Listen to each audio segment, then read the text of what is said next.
Muy buena noche, bienvenidos a Acción Positiva este 2 de enero. Estamos empezando el año 2022. Para cerrar el año, normalmente los servidores públicos, autoerigidos en gobernantes absolutos, presentan un informe, un reporte de los logros de sus gobiernos. Obviamente, solo nos informan las cosas buenas. Tampoco queremos decir que todo sea mal, sería injusto. Pero por otro lado, también no tenemos que dejarnos nosotros engañar o que nos pongan cortinas de humo al frente y en las cuales realmente no podamos ver con claridad. Nosotros tenemos que ser ciudadanos informados y saber cuál es la verdad de lo que nos están informando. Entonces, digamos, Guatemala, ¿cuál es su situación real?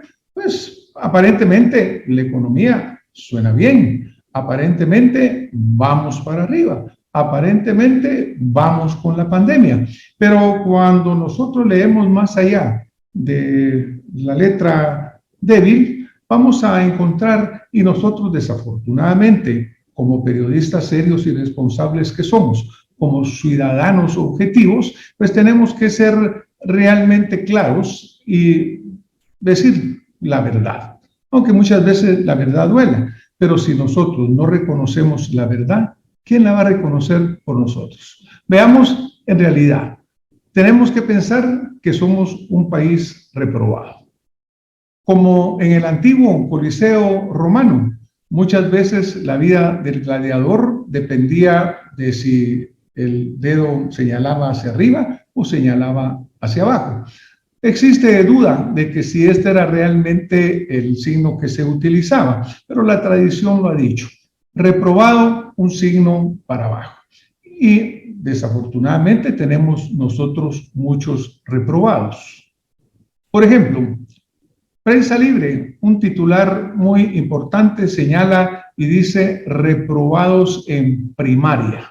País falla en evaluación continental de lectura y matemática.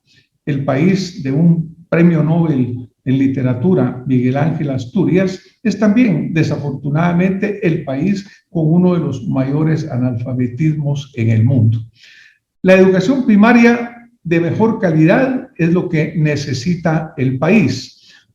¿Por qué? Aquí vemos estas gráficas y vemos en la gráfica que tenemos que cerrar una brecha enorme. Guatemala es prácticamente el último país en América Latina en esta evaluación regional hecha por UNESCO y nos está colocando en el peor lugar o en el penúltimo lugar para nuestros niños. Nuestros niños están muy mal. Fue hecha evaluación en tercero y en el sexto año de la educación primaria. Obviamente, esto nos coloca en la cola del desarrollo, porque cuando nuestros niños no pueden leer bien, cuando nuestros niños no pueden comprender bien su lectura, ¿a dónde nos va a llevar esta situación? Es una vergonzosa herencia que hemos llevado después de mucho tiempo. No es nuevo, pero desafortunadamente pasa gobierno uno tras otro y seguimos reprobando. Y no solamente seguimos reprobando, sino que vamos para atrás, como el cangrejo, como decimos normalmente aquí en Guatemala. Y como señala este editorial, también de Prensa Libre, esta es una vergonzosa herencia que sí tiene nombre.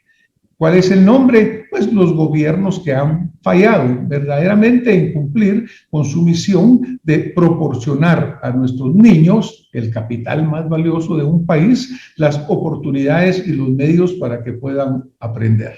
Naturalmente, la pandemia vino a poner peor todavía la situación, porque cuando estaban en clases presenciales, en escuelas que se estaban medio cayendo, por lo menos tenían el contacto con sus maestros. Cuando pasamos a las clases virtuales en un país en el cual prácticamente el acceso a la internet, el acceso a los medios virtuales es muy escasa para muchísimos estudiantes, esto se agrava. Y ahí es que llegamos entonces a que la UNESCO nos señala en su estudio como el penúltimo país en la lectura, en la matemática, a nivel del continente americano, reprobados en esas lecturas.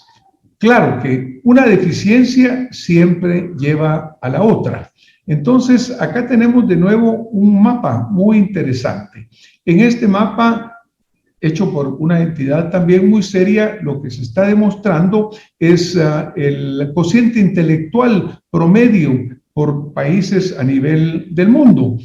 Obviamente, los países con el color más intenso, como en el caso que vemos aquí en el área de Centroamérica, en el cual podemos localizar que la mayor parte de los países están a niveles sumamente bajos comparado con otros países del mundo. Vemos los países más desarrollados, vemos a Estados Unidos, Canadá, vemos a la China y así vemos cómo vamos cayendo en esa escala de color. Y Guatemala tiene uno de los peores promedios. El cociente intelectual, como todos lo sabemos, es una medida de la inteligencia humana, pero los puntajes reflejan la calidad de la educación y los recursos disponibles para las personas en su región. Veamos esta imagen. Las desigualdades son evidentes. Vemos acá una escuela en Japón, en la cual los niños están sentados en un ambiente agradable, cada niño con su computadora, cada niño siendo atendido. Y en nuestra imagen de la derecha, la cruda realidad en la que viven los niños de Guatemala, teniendo que estudiar en pésimas condiciones. Obviamente no tienen computadoras y obviamente están enfrentando grandes desigualdades. Esto es inaceptable. Acá tenemos otra imagen de estas que duelen, que se vuelven dramáticas, pero son la realidad y es lo que nos coloca entonces a ese nivel de lo que estamos viviendo, a ese nivel de hay algo que hace el estudio de UNESCO que nos coloca en el penúltimo lugar en América de comprensión y en habilidad en el lenguaje y en la matemática. Nuestros niños no tienen dónde sentarse, estudian en el suelo con muy pocos recursos. Es increíble que estos niños sigan siendo tan valientes. El cociente intelectual, como ya dijimos, es una medida de la inteligencia humana. Las áreas del mundo con puntaje de cociente intelectual más bajos suelen ser más pobres y menos desarrollados, particularmente en el área de la educación. Veamos esta gráfica acá. En esta gráfica acá nosotros estamos viendo que Japón, Taiwán, Singapur son los países con mayor cociente intelectual en el mundo, en promedio. Japón tiene 106, Hong Kong tiene 105. Y si vemos en la tabla, al lado derecho en sus pantallas, pues estamos viendo que Guatemala está en la posición 196, solo por arriba de Liberia, de Sierra Leona y de Nepal.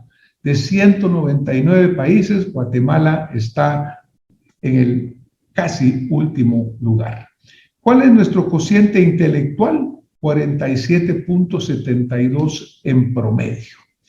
Posición 196 de 199 y es el último en el continente americano. Por ejemplo, acá tenemos esta gráfica en la cual observamos cuáles son más o menos los promedios y observamos que entre 60 y 70, 90 es básicamente lo que tiene una población normal promedio. 60, imagínense, y Guatemala nuestro promedio es 40. Claro, esto en un país que ha dado grandes científicos, que ha dado grandes artistas, grandes literatos, que han sido reconocidos mundialmente. Aquí el problema es de que realmente son pocos los que tienen acceso a tener la oportunidad de crecer a un nivel alto su cociente intelectual por razones que veremos adelante. Obviamente, Albert Einstein tenía un cociente intelectual de 160 e incluso hay otros científicos como Niels Bohr que se habla que tenían 200 o más. Pero nuestra triste realidad es de que nosotros estamos posicionados en un nivel sumamente bajo. Por ejemplo, Haití, que ha señaladose como uno de los países más débiles, tiene la posición 104, con un 82.1 de promedio de cociente intelectual, el doble del que tenemos los guatemaltecos en promedio general. Panamá en el lugar 124, El Salvador en el 162 de los 199, Belice en el 184 de 199, Nicaragua en la 193 de 199. Por otro lado, países como Japón, que ya mencionamos, tiene 106.28 de cociente intelectual. Estados Unidos tiene el índice de capital de inteligencia más alto, es decir, el mayor número de personas de diferentes orígenes o de diferentes etnias que tienen en su promedio un capital muy grande que trabaja, produce en Estados Unidos de América. China es el primer lugar en los países más inteligentes, según calificaciones de las pruebas en lectura, matemáticas y ciencia OCDE PISA. Impresionantes los números que vemos. Reprobados en lo más sensitivo, en cociente intelectual, en capacidad de comprensión y entendimiento y uso de las matemáticas, del lenguaje. Obviamente, esto coloca a nuestro país desde su más temprano inicio, desde su más valioso tesoro como son los niños, en una gran desventaja. Y como decía al inicio del editorial, sabemos quiénes son los culpables. Sabemos que esta historia triste tiene nombre. Gobiernos que uno tras otro han fallado, han perdido el tiempo, los recursos en demagogia, nos han vendido espejitos, como los que se decían que habían vendido cuando fue la conquista, pero los espejitos siguen existiendo y las pruebas son muy claras e irrefutables. Pero sigamos viendo otras de las causas dolorosas de la situación que estamos viviendo. Obviamente estamos reprobados en cuidar a nuestros niños, sentados en blogs, cuando los otros niños en otros países se sientan en escritorios, con cuadernitos que logran juntar cuando los otros niños trabajan en computadoras y obviamente en pésimas condiciones. Pero aquí viene un implacable flagelo, que es la desnutrición. Ese es verdaderamente un castigo verdaderamente severo, una vergüenza para Guatemala, porque el 49.8, es decir, el 50% de niños guatemaltecos sufre de desnutrición crónica, es decir, 1 de cada 2 niños. Esto es el primer lugar en América Latina. El 40% de niños menores de 5 años tiene anemia. El porcentaje terrible es aún más alto en niños y niñas de origen indígena que habitan en áreas rurales. Somos el 6º país del mundo con los peores índices de malnutrición infantil. El promedio general es entre 47 y 50% de desnutrición, pero en algunas regiones rurales los índices alcanzan hasta el 80%. Eso verdaderamente es inaceptable. Una dieta que está basada casi exclusivamente en tortillas de maíz causa unos daños con efectos permanentes en los niños y las niñas. Esos niños que son el futuro de un país prácticamente están teniendo muy pocas oportunidades. Recordemos nosotros que durante los 3 primeros años de la vida, lo que se llama la ventana de los 1000 días, el crecimiento y desarrollo del cerebro humano es crucial. Y es en esa etapa en la cual nuestros niños tienen desnutrición crónica y muchos todavía desnutrición aguda. Hemos visto gráficas en las cuales observamos que en parte se señala que fue por la pandemia, porque ahora pues mucho se le echa la culpa al coronavirus, pero llegan desafortunadamente a tener un crecimiento muy pobre cuando este cerebro humano debería estarse enriqueciendo y captando como esponja tanto conocimiento que le permita enfrentar la vida con oportunidad, es cuando nuestros niños están sufriendo desnutrición crónica que afecta a sus cerebros. ¿Cuál es la esperanza entonces que tenemos los guatemaltecos? ¿Con qué rostro enfrentan estas madres y estos niños el futuro de pensar que realmente la situación va para peor?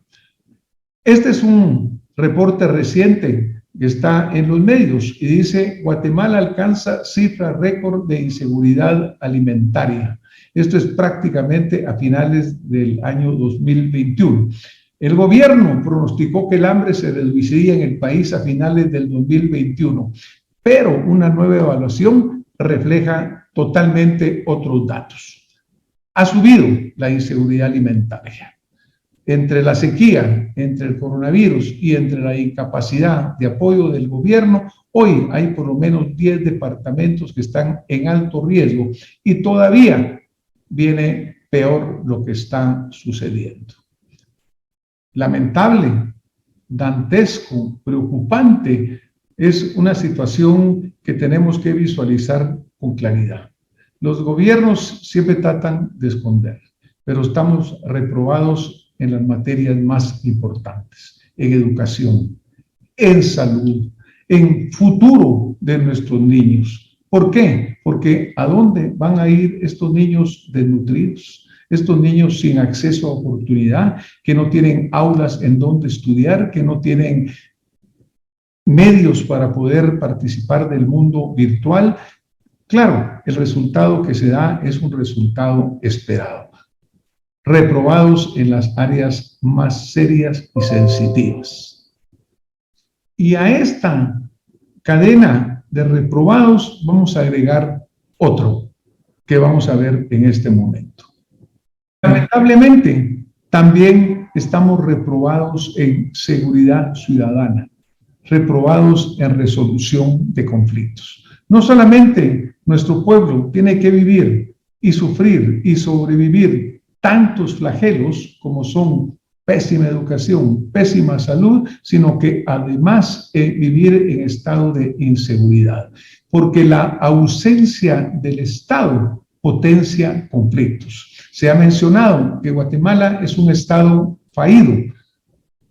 Muchos dicen que no es cierto, pero cuando vemos que un estado no puede dar educación, no puede dar salud, no puede dar seguridad a sus habitantes, tenemos que admitir que estamos prácticamente al borde del precipicio, o si cerramos los ojos y no lo vemos, negamos que seamos un estado fallido. Pero si vemos la realidad, encontramos que la ausencia del Estado, de un Estado legítimo, respetado, que verdaderamente los ciudadanos sientan su protección, es lo que lleva a crear conflictos.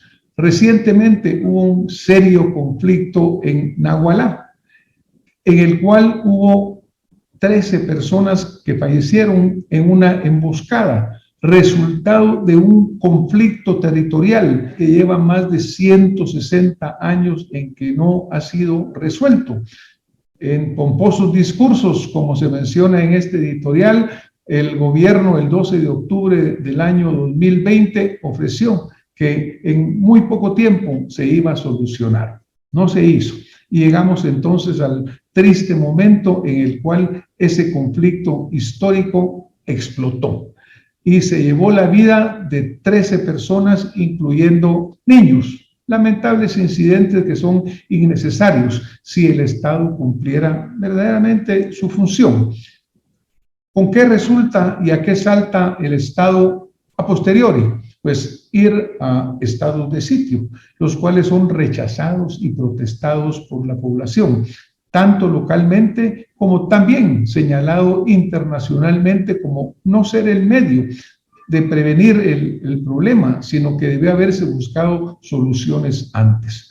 Vienen después los bloqueos, viene la interrupción, viene el seguimiento de lo que es la conflictividad social innecesaria. Y la lista de reprobados continúa y aumenta. Por ejemplo, estamos reprobados en vacunación, ampliamente, a nivel mundial.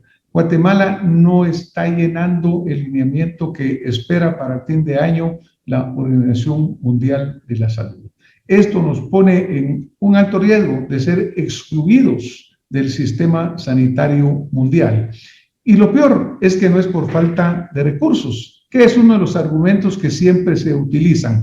Por ejemplo, vemos acá titulares de prensa en la cual se dice que salud a la fecha sin ejecutar 1.000 millardos de los 1.800 que le fueron aprobados adicionales de acuerdo a la ley de emergencia, no fueron utilizados. ¿Por qué?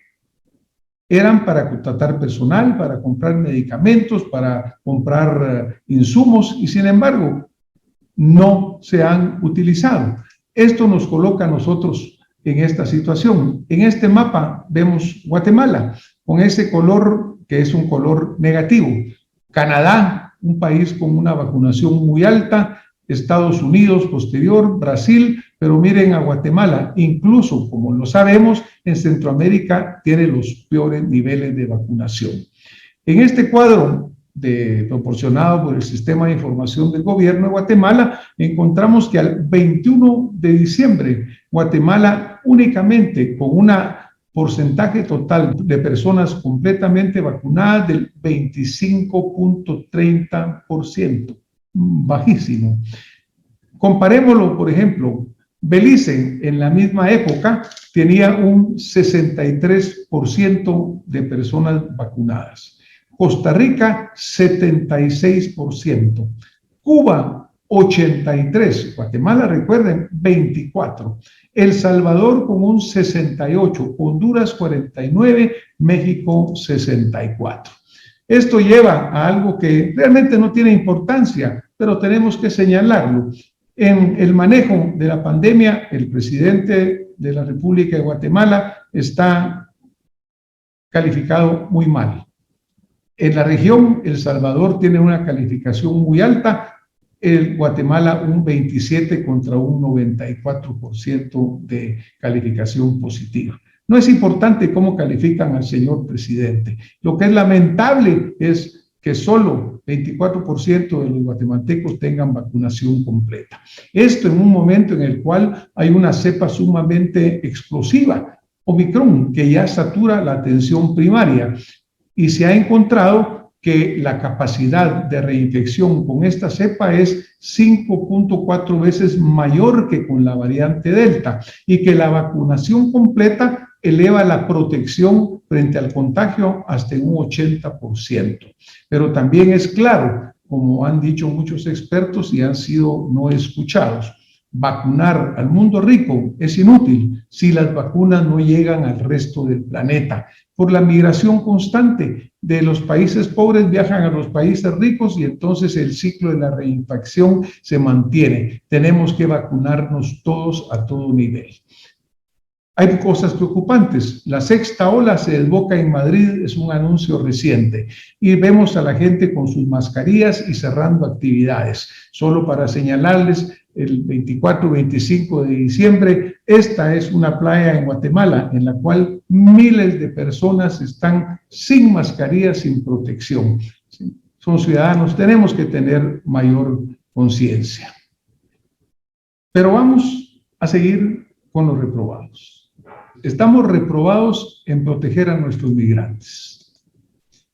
Recientemente un accidente en una carretera de México deja 53 migrantes muertos, subió ya el número, creo que son 55, 56. Estas personas viajaban en un tráiler en unas condiciones pésimas, el tráiler se voltea, se da la vuelta y esto resulta en muchos ciudadanos muertos guatemaltecos que fueron la mayoría desafortunadamente. ¿Y por qué hablo de estos migrantes guatemaltecos? Porque obviamente cuando la economía pues quiere mencionar sus logros, dice que Guatemala alcanza una estimación de que el PIB va a crecer en un 7.5% y un crecimiento económico para el 2022 del 4.5%, lo cual es muy bueno, lo cual es loable. Pero Veamos, el señor presidente del Banco de Guatemala, el licenciado Sergio Recinos, un profesional muy reconocido y honorable, señala que el ingreso de divisas de remesas familiares será alrededor de 14,000 millones. Aparentemente va a ser más, van a ser prácticamente 15,000 millones, un crecimiento del 22.5%, prácticamente un 15% del PIB. Va a superar por segundo año el nivel de las exportaciones. De esa cuenta, las remesas serán el principal aporte de divisas que ingresan en el país. Aquí vemos una gráfica en la cual vemos el crecimiento que han tenido esas divisas enviadas por los guatemaltecos que tienen que emigrar por todas las condiciones que vimos anteriormente. No hay educación, no hay salud, no hay vacunación, no hay seguridad. Las remesas representan en el 2020 el 14.6% del Producto Interno Bruto. Va a llegar a ser más al 15%. Y, como mencionaba, ya más que las exportaciones. Solo como dato interesante, quiero mencionarles que en el 2002, las remesas que hoy son más de 15,000 millones eran 1,500 millones. Es decir, miren el crecimiento que ha tenido esto. Ahora, ¿qué es esto? ¿Qué nos señala? Señala que esos migrantes a los cuales no les estamos poniendo la debida atención, no tienen consulados, no tienen apoyo, no tienen servicios, son muy importantes. Pero, ¿cómo salimos nosotros de este laberinto en el cual estamos verdaderamente encerrados? ¿Cómo logramos nosotros superar estas crisis e ir hacia adelante? Obviamente, un país como Guatemala no merece lo que está sucediendo. No merece tener tantos reprobados que van a caer y a golpear a nuestra población más necesitada. Nosotros en Acción Positiva hoy quisimos señalar todas estas situaciones, todos estos reprobados en contra de argumentos que se dan en una forma diferente. No queremos ser negativos, pero queremos ser honestos, sinceros y claros. Y queremos que usted, que es el ciudadano que va a votar próximamente, dentro de un año va a ser la convocatoria para las próximas elecciones generales. Queremos que usted esté informado de la realidad. Vamos a seguir con esta serie de programas porque tenemos que encontrar cuáles son esos problemas y cómo podemos solucionarlos. Muchas gracias por haber estado con nosotros esta noche. Nos tenemos que retirar. Soy Francisco Arredondo, soy Acción Positiva. Buenas noches, hasta la próxima semana.